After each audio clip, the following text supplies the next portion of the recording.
these young creative people started doing bike things. At least the people who were hanging around on bikes. They started making films about it. They started having, building mutant bikes, holding festivals and fairs.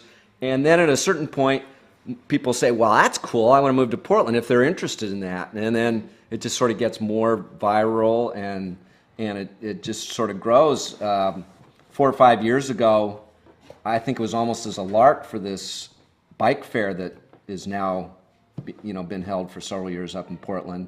They decided to do a mini bike dance team, little mini, bikes that toddlers ride, and so these women, they kind of, yeah, there you go, the Sprockets, the national fame. I think they were the first, and they started doing it, and it was kind of goofy and silly, and they kind of kept going into it, and then all of a sudden, there was this mini bike dance team that came down from Vancouver, BC one year, and I think another one from Seattle, and it kind of just spread, and the Sprockets are actually becoming kind of polished now. And so that almost just developed, by itself, and at a certain point it becomes almost sort of viral. And it's interesting. I think Portland's at the point where we're no longer dependent on sort of one politician being an angel, because they all sort of represent, hey, this is an important constituency that you have to pay attention to. And so the whole dynamic has kind of changed. Yeah. So if you happen to live in a city that is unwilling to dedicate money or road space to bikes, what do you think the most constructive thing you can do is, either as community building or within the city bureaucracy? Wow. If they're not willing to, if they've said we're not going to spend any of our own money, we're not going to take away parking spaces or lanes, what else can you do that's constructive? That's a really good question. I think, I guess the thing I think this is the reality, is you keep going on about your life, you keep writing to the extent that you can, and you keep pushing and agitating, it seems to me. I think the thing that's clear to me is that I think there's a lot of forces that are going to lead us in this direction. I'm not one who claims that we're going to ban cars from our cities someday and everybody's going to be on a bike. But I do think it's a component of our transportation picture. If you can get, like they're doing in Portland now, 8% of moving 8% of your people around the city for a fraction of the cost of anything else. I think 11% of Portlanders say they use transit primarily. And transit's really expensive. So if you can get those kind of numbers, for a really cheap thing, I think inevitably cities are going to be pushed in that direction. I don't know. I don't have any special tools of political activism, that working. It's a very unsatisfactory answer. Sorry about that. Yeah.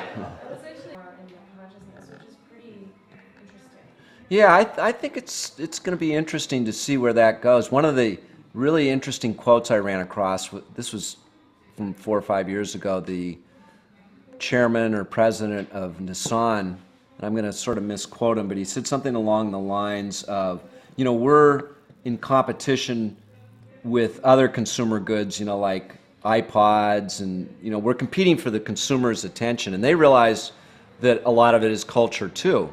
That people don't just use automobiles as a tool. It's much more, and the automakers will work very hard at that, to make it a huge part of your identity, and they've had a lot of money to do it.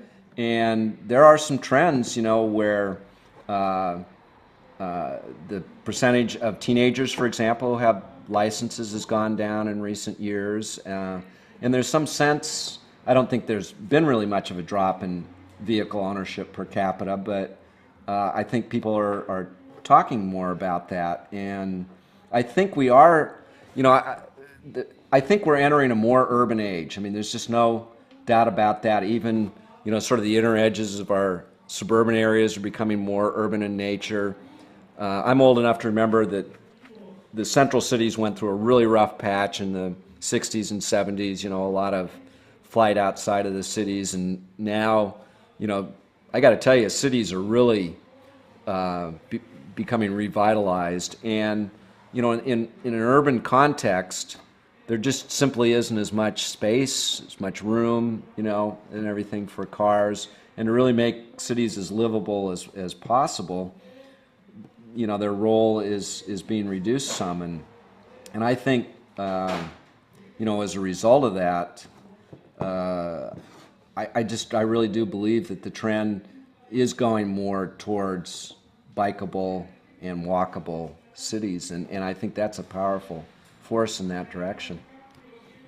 Work Yeah. towards making this thing green. Do you ever see it as being an economic viability? Oh, actually, Traded like commodities. Actually, Like, there do are- that for the rate. right, Do you absolutely. see it about biking? No, your great minds think alike, and there are a lot of people in the bike advocacy movement. Nobody's quite figured out how to do it, practically speaking, and plus we don't have, you know, cap and trade yet anyway. But if that were to happen, there are a lot of people who say exactly that. You know, can we say if we spend $100 million, say, building a network of bike paths, will that reduce carbon emissions by a certain point? You know, and that's maybe a little hard to prove, but I think there are a lot of people very interested in that whole idea of this could be a whole new source of funding for bicycle and pedestrian projects. Absolutely. Okay, hey, thanks very much, everybody. Time for more. You still haven't drank up all